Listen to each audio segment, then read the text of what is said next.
You're listening to True Story, proudly brought to you by Disney+.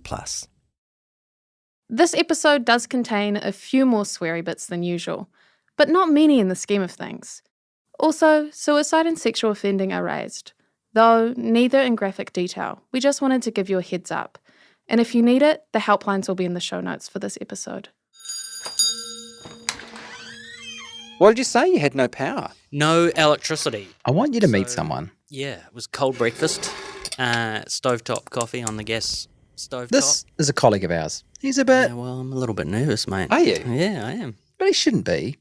He's what we call in the business a bloody good sort. I'm Edward Gay. I'm a senior journalist at Stuff. I specialise in crime and justice reporting. He's been doing it for years. My first case was in 2008, the trial of Chris Kahui. That was the first trial I ever covered. The Kahui case was a huge story. Twin babies who died of head injuries. How are you feeling, Chris? Good. Real good. Their father, Chris, was eventually charged with murder, but he was found not guilty. In the deep end? Right in the deep end. I don't know if I kept my head above the water, to be honest. Can't imagine that. As well as being one of those characters around the newsroom. No, you don't want to do it like that, mate. Yeah, no, you want to put in another exhaust pipe. With a great laugh. He's a hugely respected reporter who understands that, drama aside, court cases are about much more than procedure and points of law. It definitely comes down to people, because these cases are often examining the worst possible moment in a person's life, and not just that person's life, but their family, their friends. Sadly and tragically, often the victim of the crime is a person known to them as well. And I guess it's that pressure cooker environment of putting all of that under a really intense examination. In that environment, where there are people with big personalities, big characters, often the lawyers, sometimes under that pressure, things explode and people go off the rails. And there was one particular person who Edward had reported on that we were interested in. Have you ever come across anyone quite like the guy from these stories that you wrote? I've never come across anyone quite like Alan Aman.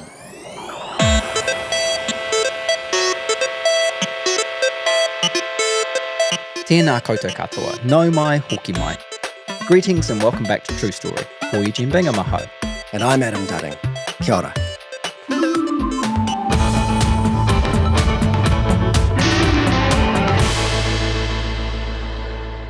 True story number 4, Indefensible.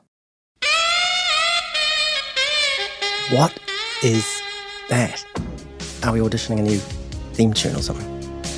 Seriously, it's the theme tune for LA Law, late 80s, early 90s US legal drama TV series. Come on. Heard of it, never saw it. It had a bit of everything: courtroom dramas, big money, office politics, inappropriate romance. So who's your favourite fictional legal character then, Adam? Well, Eugene, that's easy. Hello, Alan Shore. Warm tie. Oh, sure. I know who you are. Alan Shaw from Boston Legal. I wasn't sure I'd made an impression. Did I? Wit, humour, the sparring, and the friendship with the kind of monstrous Denny Crane. I didn't hear that. Oh yeah, Boston Legal's a classical, right? Though I am surprised. I'd picked you as an Atticus Finch man, Adam. Ben in the law? To Kill a Mockingbird. Nah. Sorry, I actually think Boston Legal might be the only legal drama I've ever watched. Hopeless. Edward Gay was far more helpful when I chatted with him. My favourite fictional lawyer would, and I stress fictional, would have to be Cleaver Green. Oh, the classic. The classic from Rake. Exactly. And that's what the jury will be expecting when you get in the box. And what'll they get? Harry Potter. He always had a plan, no matter what was happening in his personal and professional life, which often obviously overlapped. He always had a way out. Yeah, I admire his qualities of essentially a slippery eel personified. It wouldn't occur to you just to say, David Potter is a decent man who desperately loves Scarlett and wouldn't hurt her for all the world? No. Mate, That jury between them would have watched 10,000 episodes of Law and Order. They've heard all that shit before. Trust me. Do you recognise him in any of the lawyers you've encountered? No comment. And that's the thing with all those TV lawyers. They're characters even when they're a bit dodgy or incompetent, and it's great fun and stuff. What's that, is it Boston Legal, the famous law show? This is, well, we're going to call him... Hello, yes, my name is Bill. Bill is not his real name, by the way, and we've changed his voice too to protect his identity. He's going to tell us about how his life was destroyed when he got tangled up with a lawyer who, let's say, didn't do his job properly.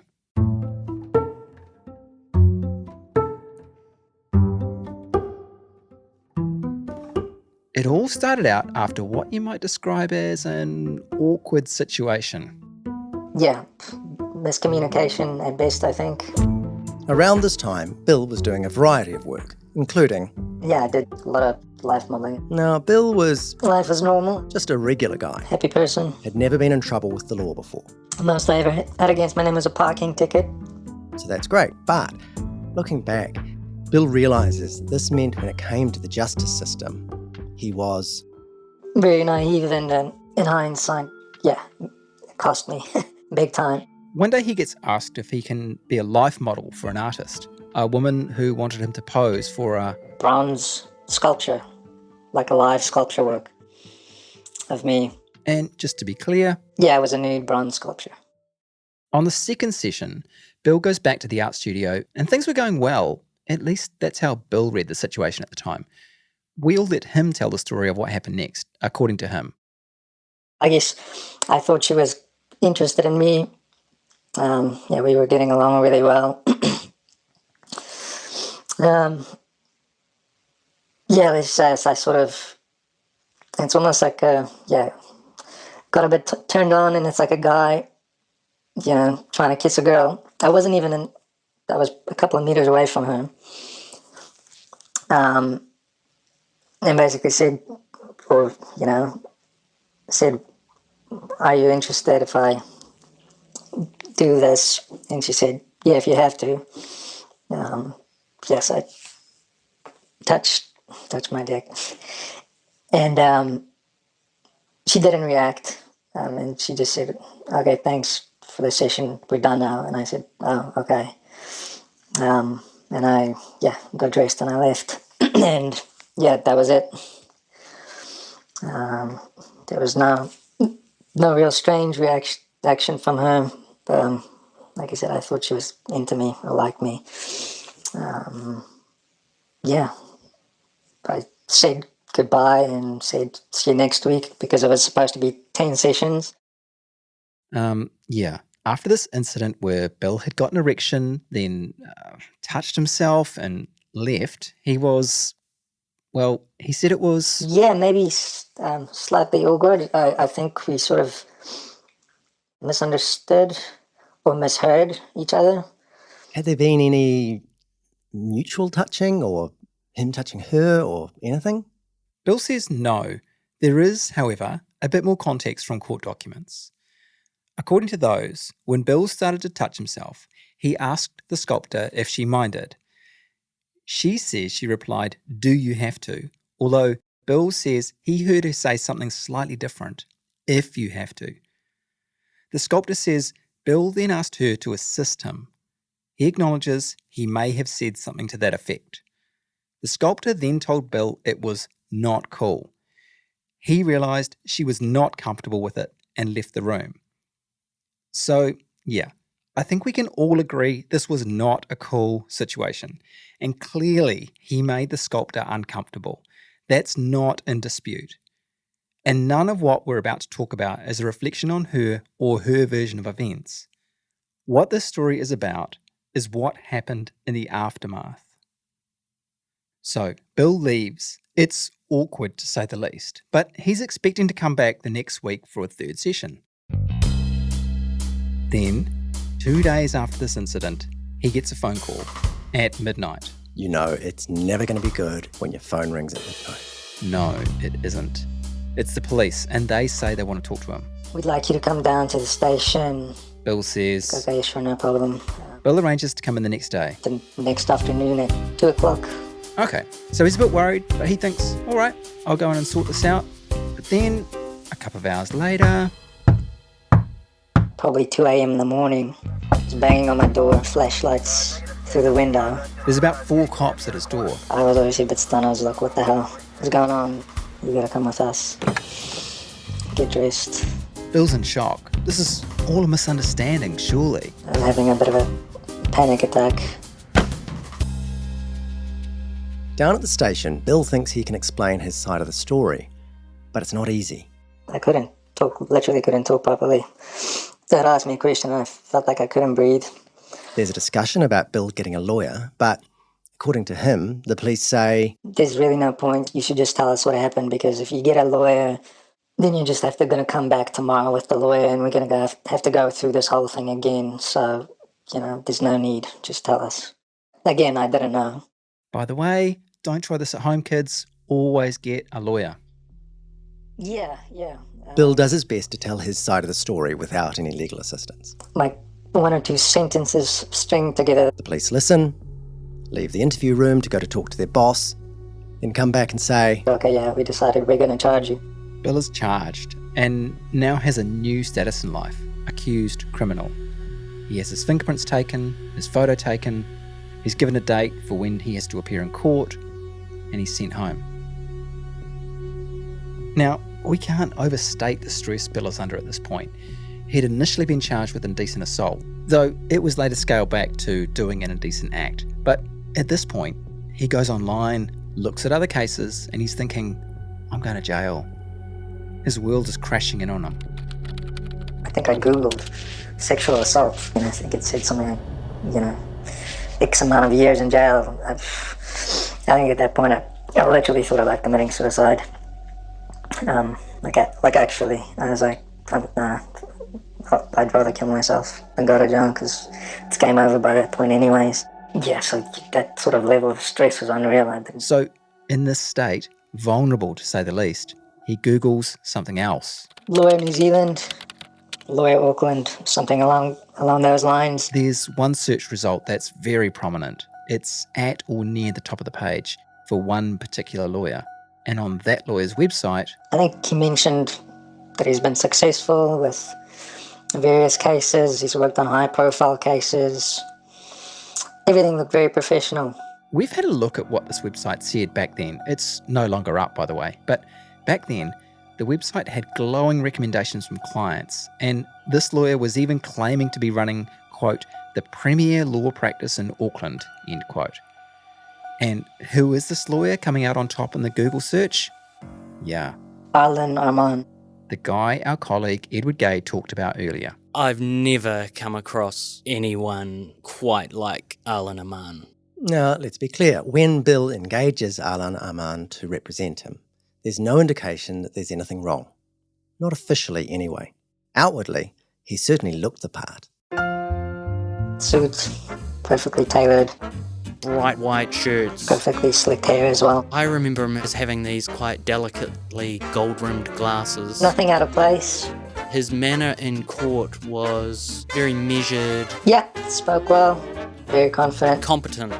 Yeah, hot shot. So, to Bill, things seemed fine. And when he'd got hold of Alan Armand, he'd been reassured. When I first made contact with him over the phone, he seemed very confident in what he was doing and his recommendations, so I felt like I was in good hands. Criminal cases take a long time to sort out, so Bill is a bit unsure about exact timings, but at one point he remembers talking to Alan Armand over the phone, and things sounded promising. But he said, the thing is, because it's a lower charge and the fact that I had no criminal history before anything, he said, the good news is you'll get the result you want. In other words, I'll get the case dropped or thrown out, whatever, but we'll just have to do it in a roundabout way, so he'll apply for the discharge without conviction. Legal explainer time. A discharge without conviction is where someone pleads guilty or is found guilty, but the judge can exercise their discretion not to convict the person. So, although guilty of the crime, they won't have a criminal record. Bill isn't exactly happy to be admitting something that, in his mind, he didn't do, but he's prepared to listen to his lawyer and take that path if it will end in him having no record. I don't want to plead guilty, but I'm going to take your advice and I'm going to do it. After a bunch more delays, Bill has formally entered a guilty plea and is due back in court to have everything finalised.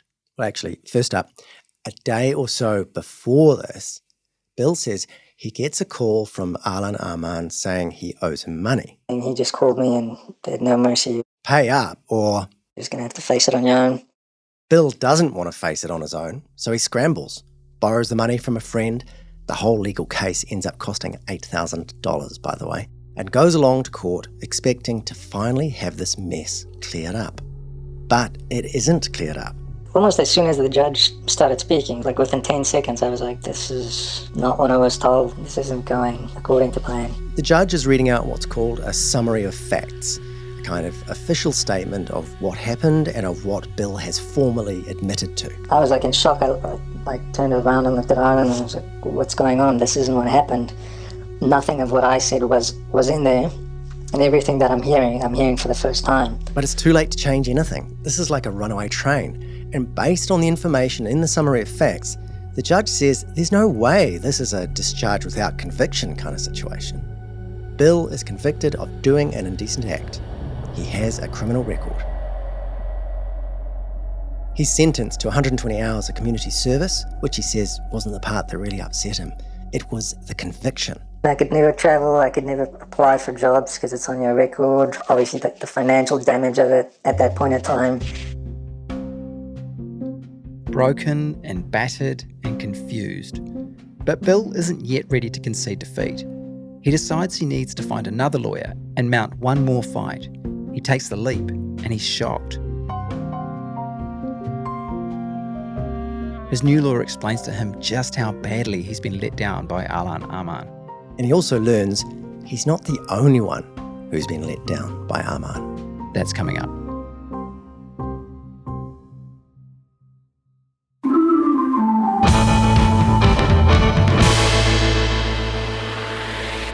You like a good story, don't you, Eugene? I do. Glad you noticed. You should probably check out Disney Plus. Really?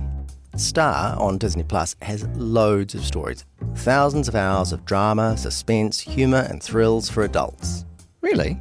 Yeah, they've got critically acclaimed drama like the original series The Bear, iconic favourites like the new season of Grey's Anatomy, and exclusives like the latest from The Kardashians. Really?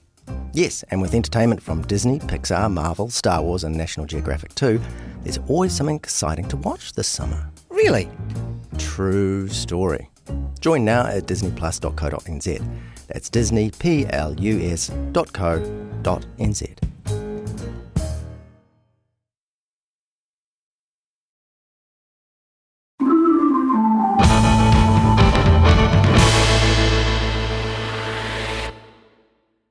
And we're back. Bill has been convicted of doing an indecent act, but he's decided to contact another lawyer to see if there's anything that can be done. Which, must have been nerve-wracking. How anxious did you feel that you've got to go and get another lawyer to fix the lawyer problem? Oh yeah, very, very anxious. But yeah, luckily this new lawyer was different caliber. This new lawyer is Annabelle Maxwell Scott, and she immediately gets to work. She got in touch with the police, got all the information, everything. And first thing she said was like, I'm sure we can get this turned around. There's enough evidence to get the case turned over because just of how badly he screwed up. That evidence was, well, for starters, the lack of evidence. The fact that Alan Arman hadn't even looked at the evidence the police had against Bill. He hadn't even looked at that videotape from the police interview room the night Bill had tried to give his side of the story. He didn't even look at your interview with the police. Is that right? Yeah, afterwards I heard, yeah. So he's giving you all this advice and convincing you to do something that you're feeling uncomfortable about. He doesn't even have the full facts in front of him. Yeah, it's pretty crazy.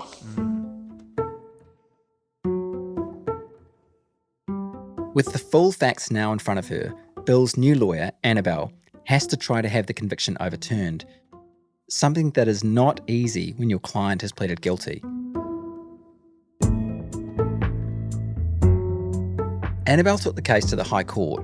Eventually, 8 months after Bill was convicted, Justice Mark Wolford ruled Bill had been let down. He was entitled to a proper defence, that there were things which could have been put to a jury on Bill's behalf if the case had gone to trial, and there were explanations for what had happened that day in the art studio. Another side to the story.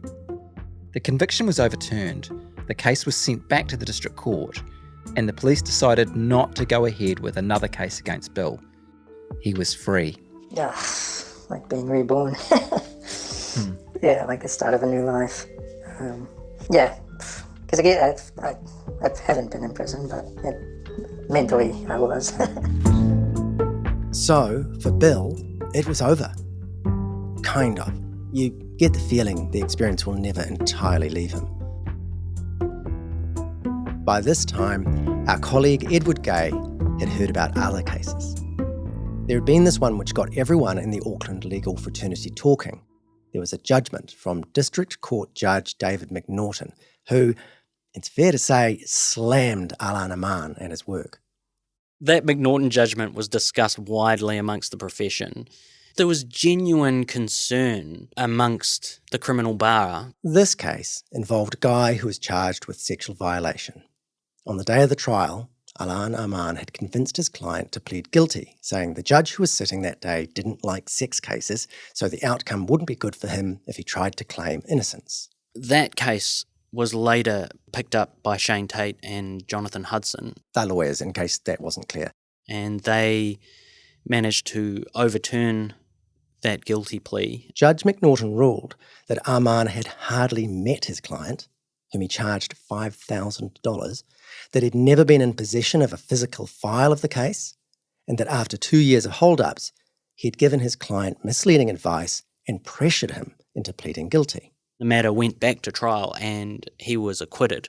By the way, Judge McNaughton also dissected Aman's marketing info and website. He raised his eyebrows about Aman's claim to be running the premier law practice in Auckland and raised serious misgivings about whether those glowing testimonials on the website were even genuine. Side note, how did the accused in this case find Alana Aman in the first place? Yep, Google. Another case that made its way to appeal involved a man charged with historic sexual offending.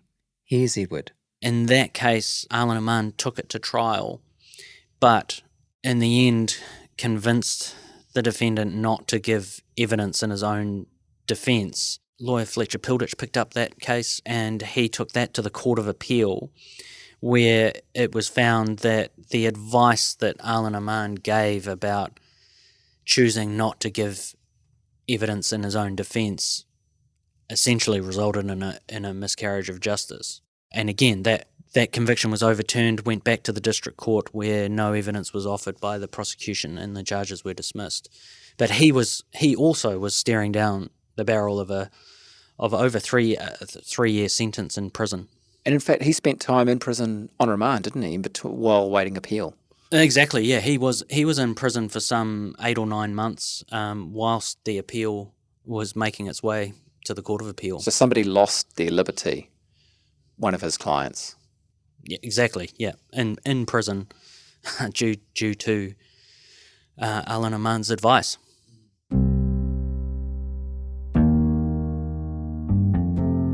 We should probably pause here because some of you might be thinking, hey, people who are charged with crimes. Yeah, stop. For starters, it's a fundamental right that people are entitled to a presumption of innocence and a fair trial, which includes getting good legal advice.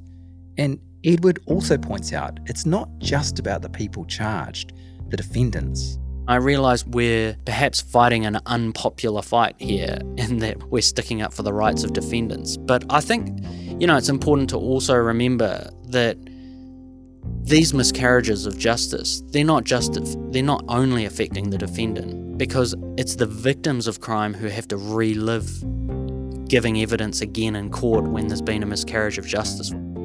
And then there's everyone's time, court time, judges' time, the efforts of the lawyers who have to come in and clean up the mess. And also, you should think about the people who are on these charges. The thing you got to remember is in many of these cases, we're talking about people hugely vulnerable people who are probably experiencing the most traumatic time in their lives. That's perhaps particularly the case in the fourth known miscarriage of justice involving Alan Arman. He was a young person, or relatively young, first time interacting with the criminal justice system, and had mental health issues as well. This is another lawyer. I'm James Olsen. I'm a criminal barrister here in Auckland. Who had to pick up the pieces after another case involving Alan Arman. The difficult thing with a lot of people that come before the courts is they've got underlying issues of whatever kind, and in this case he had Asperger's, and that was part of why he'd approached the complainant in this particular case and why he'd asked for the particular assistance he had. And it made him, as well as other things, and that made him, need a bit more care and attention around the legal advice that he was given and talking through things with him as well. And so a lot of people who come before the courts, there's things going on, whether it's addictions or mental health issues, and it's easy to vilify the conduct that's done, but as a society we should be looking to see not about punishing them, but about seeing what's gone untreated all this time and what can we actually do so that this doesn't happen again. This is a delicate case for the reasons that James set out. He's reluctant to go into all the details when we interview him, but to help understand what happened, you should probably know that the defendant in this case, a vulnerable young man with issues, remember, wore an adult nappy. On the day in question, he approached a woman outside a hostel and said he needed help changing a nappy. She presumed he meant a child's nappy, so accompanied him into the hostel before realising he meant his own nappy. So, back to James. The complainant began to assist him with that. During the course of that, she became uncomfortable and became a bit upset, as did the appellant. As a result, she went to leave and he hugged her and placed his head in her chest and breast area, and she subsequently left and reported the matter to police, and that's really how things came to the fore. And he was charged. And the indecent assault allegation, the indecency really relates to hugging the complainant and then placing his head or resting his head on her chest area. An unwanted hug is inappropriate, and resting someone's head in someone else's chest may not be appropriate in certain circumstances, but the law only criminalises that which he understood to have a lack of consent, and that's the difficulty that arose in this particular situation, was that there was a possible defence for him, which was never explored. So, yeah, another awkward situation, and unfortunately, another situation that landed with Alan Arman. Do you know how he ended up with Mr. Arman? Google search.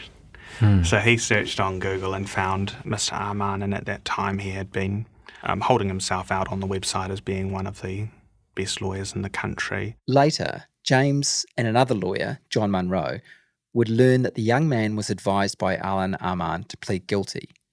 He was told he would get him a discharge without conviction. Sound familiar? But Alan Arman had offered this advice without even having a look at the evidence the police had or how strong the case was. Arman hadn't looked at the evidence or the quality of it that had been obtained by the police and what possible defences the appellant may have, because there were certain options he had available to him. But none of those options were explored. The case went to court, the client had pleaded guilty, and remember, the plan had been for Alan Arman to argue for a discharge without conviction. In fact, Mr. Arman got up and advised the judge he wouldn't be advancing a discharge without conviction. So he changed tack. So he went in there and said, there's no way I'm going to advance a discharge without conviction. Wow. Let's just proceed to sentencing, and the client didn't even know that was about to happen. When it went to appeal, even the prosecution agreed the legal advice had been insufficient. The High Court overturned the conviction and ruled there had been a miscarriage of justice. The police withdrew the charges and the young man's name was finally cleared. It shows he shouldn't have ever been convicted in the first place of this, and the effect of the advice that he received from Mr. Arman and the way that his case was conducted had led to a particular miscarriage. Look, James wants to be clear that this outcome is no reflection on the complainant, the young woman who just tried to help a stranger. Absolutely. And I think the important thing to remember is the criminal justice system is not the best place to consider whether something has or hasn't happened. The question is whether or not the law has been broken. And so it's not about saying the complainant's wrong or right. That's not what the criminal process does in this or any other case. That's simply considering whether or not the defendant has broken the law in such a way as that he should be punished by the law.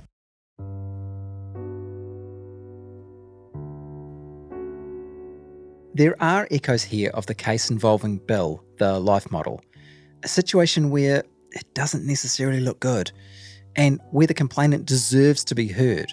But where there's a defence available, people are entitled to proper legal advice, and that's what this story is about.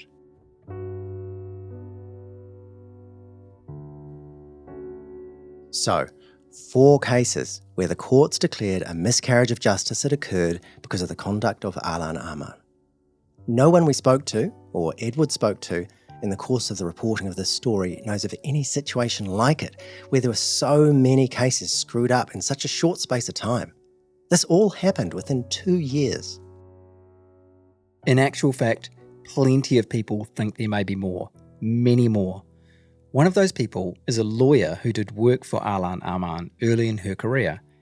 Edward spoke to her, and what she had to say was kind of hair-raising, both in the way she was treated by Arman, for starters, he didn't pay her, and in the startling ways he advised this inexperienced lawyer to handle the cases he passed her.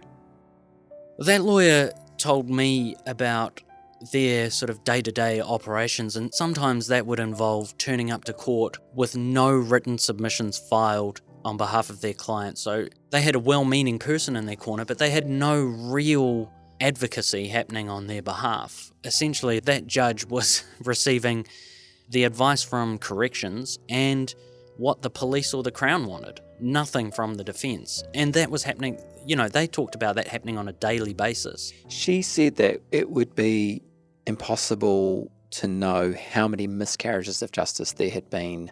It's just horrifying. Alan Arman practiced for years in district courts around Auckland. I saw him in Waitakere, in Auckland, in Manukau. He practiced for years. Edward points out that when you start doing mental calculations about how many other cases there might be, you should consider that there were 19 months between when that damning decision came out from Judge McNaughton slamming Alan Arman's conduct and when he was suspended from practicing the law. How many clients he saw in just that 19 months alone, who knows? Once it was already in the system that there was an issue. The system was aware of the failings. It allowed potentially more and more and more failings to occur. And not only that, but I think it's also important to note that no part of that system has put up their hand and not only accepted responsibility for allowing that to happen, but to fix it as well. When Edward says the system, he means the entire justice system, but in particular, those within the legal profession whose job it is to regulate lawyers and ensure standards are upheld. And yet, for 19 months, Alan Arman was allowed to continue practicing. And we know that 3 of the known miscarriages of justice happened during that period. There's been no proactive step. There's been a reliance on already vulnerable and traumatised people, some of whom may be sitting in prison, to have the wherewithal, to have the knowledge, to know that something has gone wrong, to know that they haven't had the level of service that they deserve. We should point out that the first New Zealand Lawyers and Conveyancing Tribunal proceedings, which were in response to the case Judge McNaughton had overturned, were delayed while they tried to get answers from Alan Arman, or to at least give him a chance to appear. Eventually, he indicated he wouldn't be appearing, and the tribunal suspended him from practicing for 10 months. After the second complaint, this one from Bill the Life Model, the tribunal struck Alan Arman off and ordered him to refund Bill's fees, which, he still hasn't done, by the way. The tribunal described his breaches of his obligations to his client as egregious and willful, and that it had no option but to strike him off. He could no longer practice law in New Zealand. As to Edward's point about lack of action in the aftermath, the New Zealand Law Society says it has no powers to review cases like those of Alan Armand's. The advice between a lawyer and client are what you call privileged, kind of secret. But the society too was concerned, in fact, seriously concerned is what they said, that there might be other cases. Its hands, though, were tied, especially after the government ruled out more powers for the society to investigate such cases. Like Edward said, it just seems like no part of the system can step up. In reporting for this story, I wondered about Crown Law, since it's part of the process, along with the police, prosecuting people. So I asked, did Crown Law have any obligations to review cases involving Alan Armand? A spokesperson said no, there was no obligation on the Crown to act, nor would it be appropriate. They also made some general comments, which I ran past Edward to see what his reaction was. Well, on Crown Law, I asked them generally about the risk of miscarriages of justice, and they had this to say. There are occasions where the Crown has identified the risk of a miscarriage of justice before an appeal has been filed and has sought to advise relevant identifiable parties of that fact on the basis that the nature of the miscarriage is clear and will almost necessarily have arisen. It is then for the parties to obtain independent legal advice and decide whether they wish to appeal. Sometimes they do not, for example, where they do not wish to participate in a retrial, which is the usual remedy of a successful appeal, because they do not consider the outcome would be different. So that's Crown Law saying, hey, look, we know sometimes there are miscarriages of justice. We let the client know, and then we just leave it up to them. That is a group of highly educated lawyers with law degrees, specialists in criminal law, saying, oh no, we leave it up to the punter. Who might have no experience of the Who law. might have absolutely no, their only experience is being prosecuted and potentially defended by an incompetent lawyer. At a vulnerable time in their life. And they're expected to have the gumption to know something's gone wrong and make an approach to another lawyer and turn that wrong into right. If you're wondering why Crown Law doesn't think it's appropriate for it to act, well, they told me there were many reasons why it was important that Crown Law, quote, did not overstep its role in the adversarial process, including legal, constitutional, logistical, and resourcing reasons, end quote.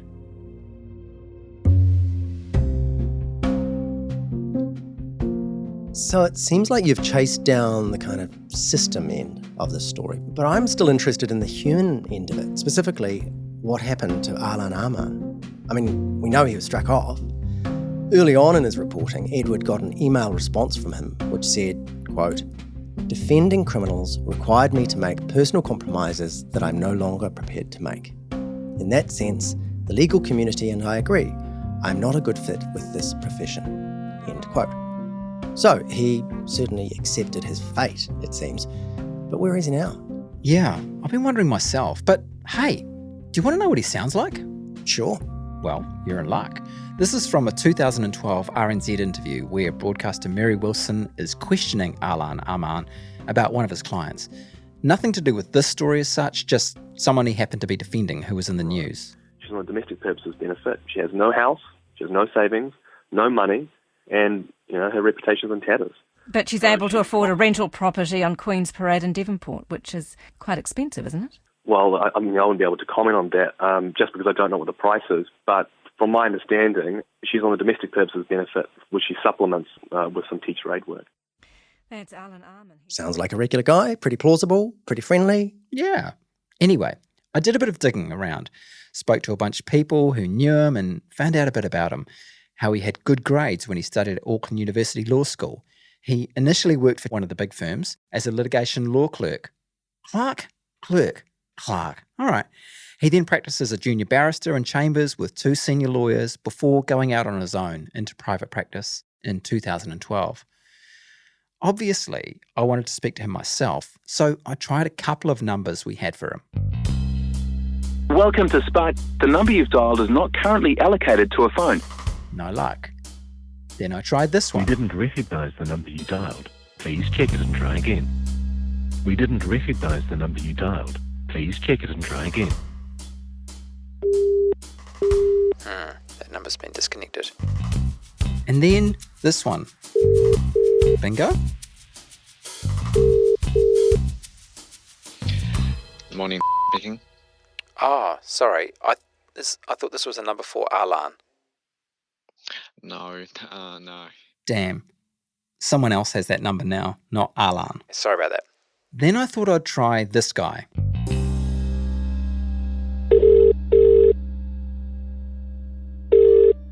A lawyer who knew him back around the time all this was going down. As I said, I'm a journalist at Stuff, and I'm working with some colleagues on a podcast for Stuff. Yes. Trying to find Alan Arman, actually. We go round and round in circles a bit, and it becomes clear he doesn't know where Alan Arman is. But while I had him on the phone, I wanted to ask... I guess I'm also interested a little bit in kind of your take on him. What was he like? He tells me things started to go wrong for Alan Arman after he went into private practice. Then the wheels fell off the bus, so to speak. Yeah. Why do you think that happened? Because, like you say, he by all accounts, he was a smart guy, and he seemed to be doing well. Everyone that becomes a barrister is a smart guy. Yeah. However, he perhaps he purported himself to be a person of more experience and better than he actually was, and also his fees were quite large for his experience. Like, his fees were like what you would expect if he had a King's Counsel.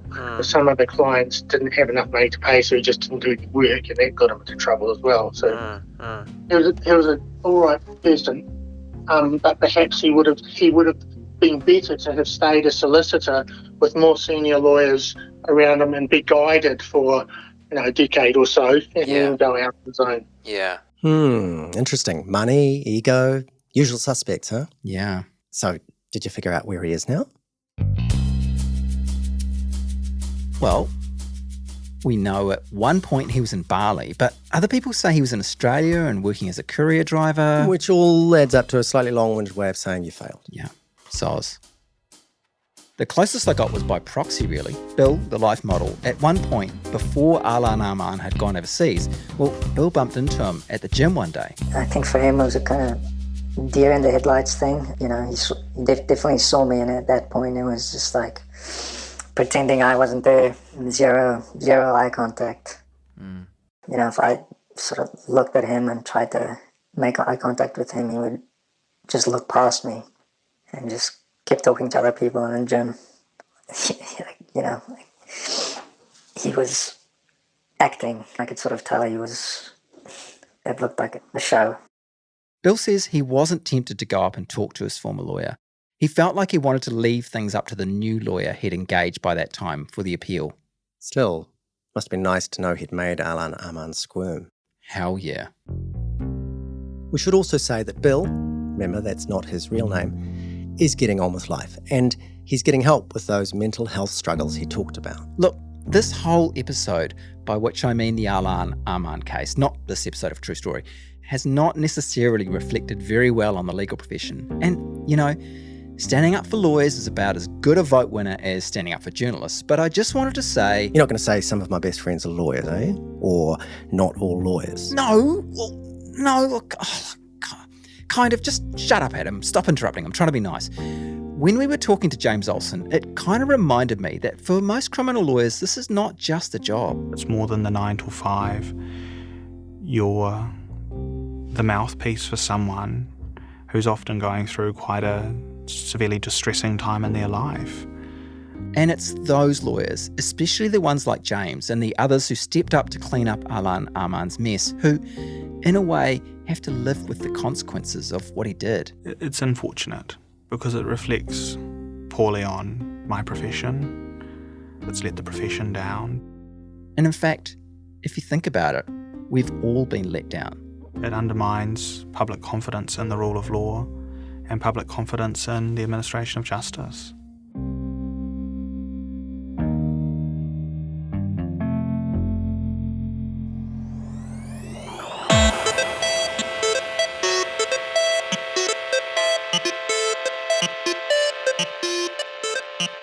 Got any more true stories? It's very hard to follow what's being talked about, really, because nothing's being talked about. My girlfriend was actually waiting in the car. I came out and I was just like, what the fuck? That's next time. True Story is written and hosted by Eugene Bingham and me, Adam Dunning. Our producer is Jen Black, our executive producer is Chris Reed, editing and mixing by Connor Scott, music by Audio Network, Blue Dot Sessions and Connor Scott. Graphics by Catherine George. Thanks also to Daniel Fraser, Laura Heathcote, Nadia Tolich, Janine Fennick, Joanna Norris and Mark I didn't hear that. Stevens. If you have a true story or want to get in touch with us, send us an email. Yes, we have an email. truestory@stuff.co.nz.